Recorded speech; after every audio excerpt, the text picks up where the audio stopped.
dans les magasins Daffy. Achetez votre équipement moto au prix du web. Sans risquer de vous tromper. Daffy met les prix au défi.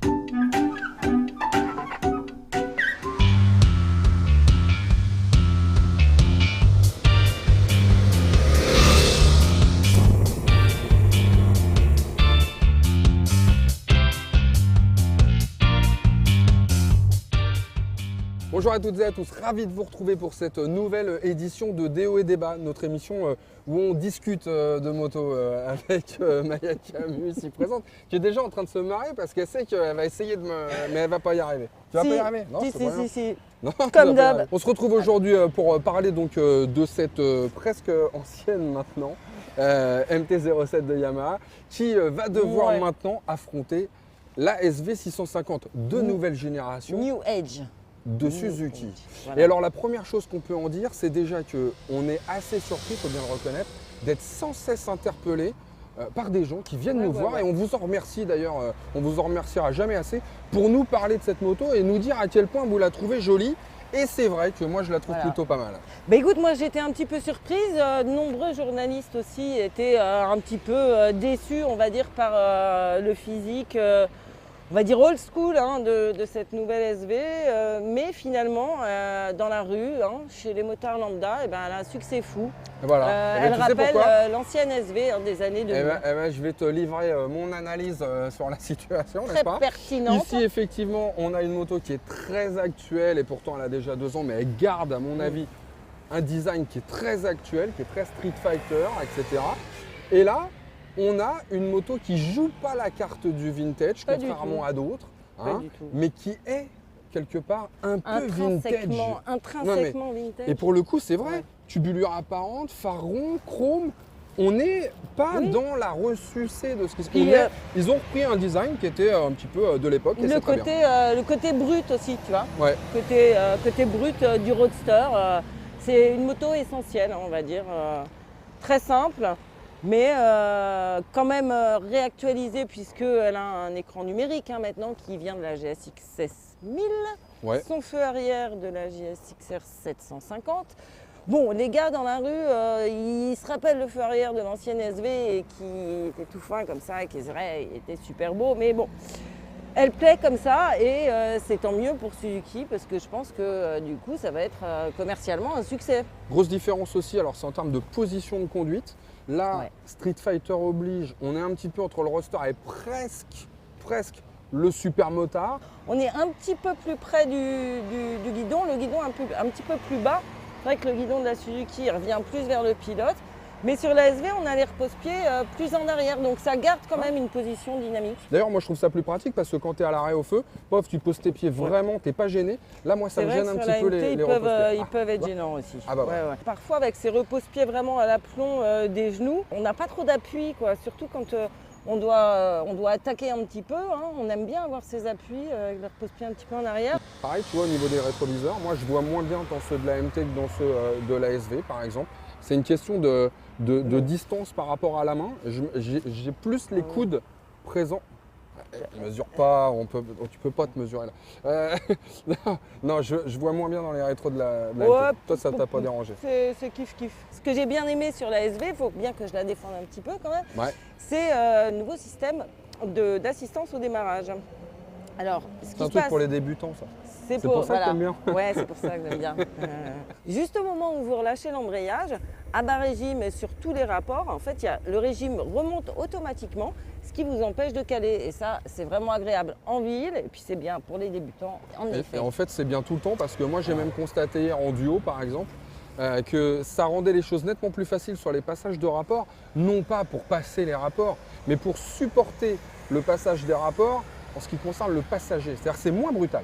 Voilà. C'est moins brutal, ça passe doucement, on est moins brutalisé en tant que passager et c'est même d'ailleurs un petit peu plus confortable pour le pilote. C'est vrai que cette petite MT est plus brutale, plus brusque dans les passages de rapport.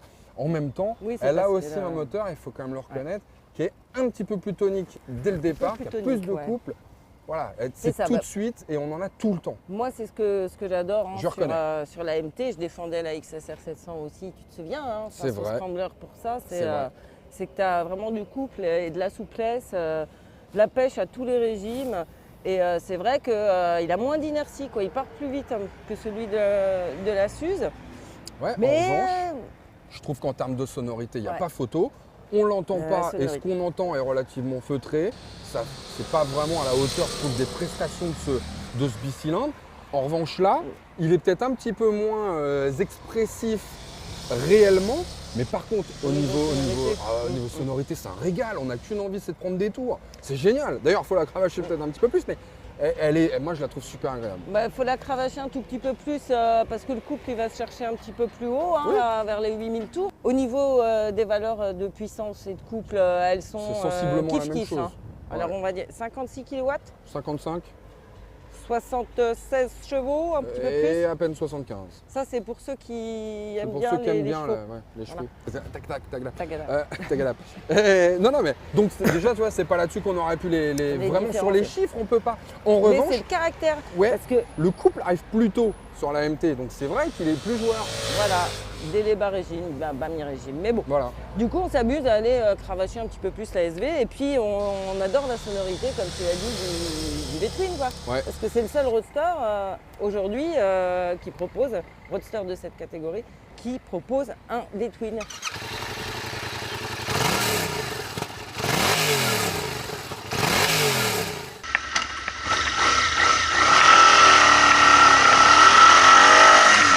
Bon, puis en termes de consommation, là c'est pareil, on fait à peu près jeu égal en fait. Mais oui, c'est kiff-kiff.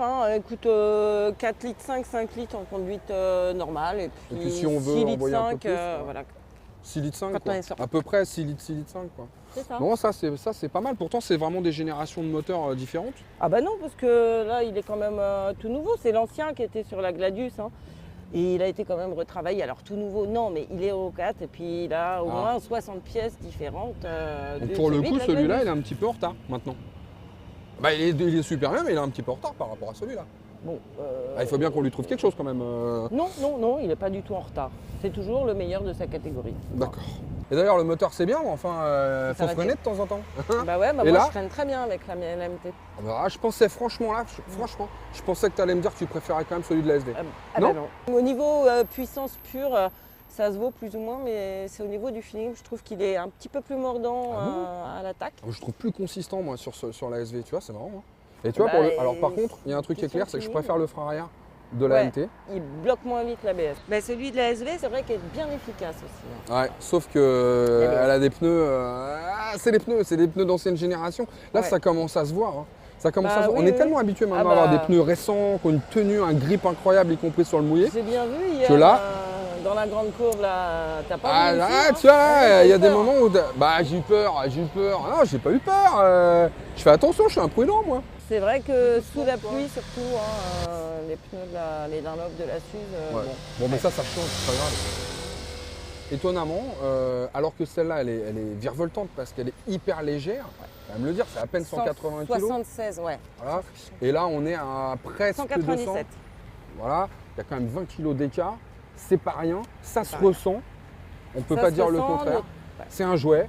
Là, moi, j'ai plus de stabilité. Je trouve que voilà, il y a une espèce de douceur dans le comportement. Il y a plus de, j'ai un meilleur feeling.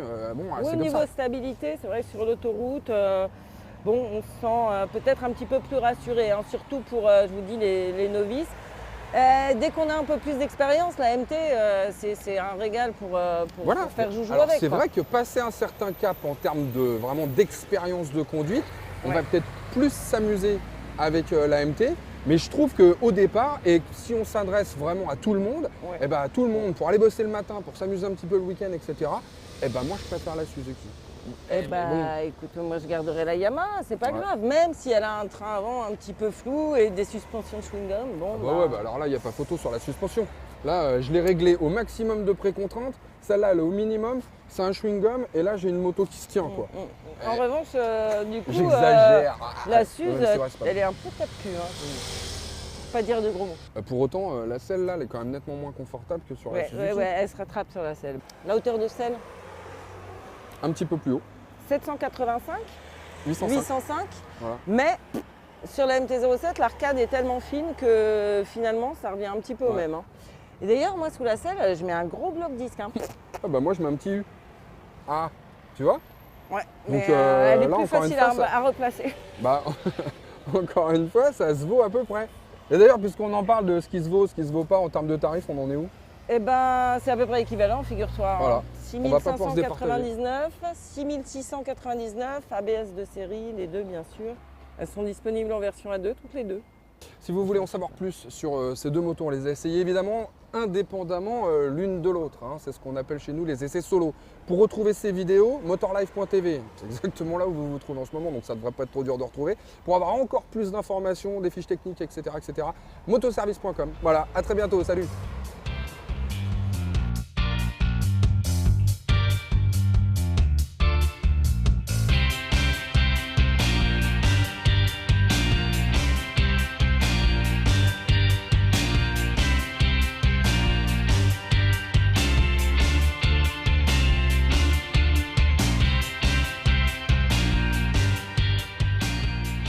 Bon, bah c'est bien tout ça là.